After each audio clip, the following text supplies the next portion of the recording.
Purok Linglingay Project, part 14. So update lang po tayo rito mga boss. So ayan, so nakapagmasilya na po tayo. Skin coat. So dito nakapagbubong na, pwede na rin po tayo magkisame rito. Ceiling,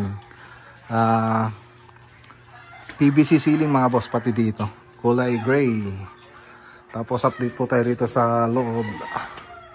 So ayan, naglalagay na po tayo ng drywall partition.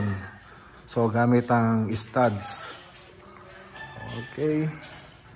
So update lang po tayo rito. Tapos maglalagay rin po tayo ng air vent para doon sa ceiling. So andito na po na yung mga air vent natin.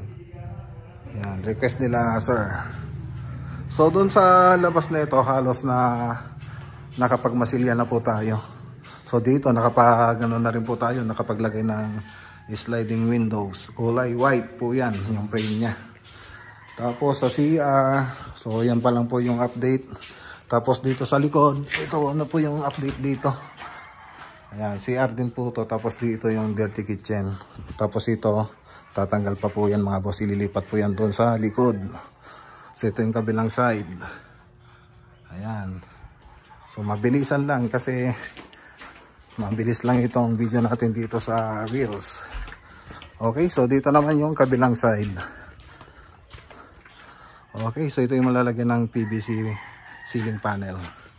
Okay, so ayan lang po yung update dito sa Purok Linglingay Project. Magandang araw po sa inyo lahat at God bless.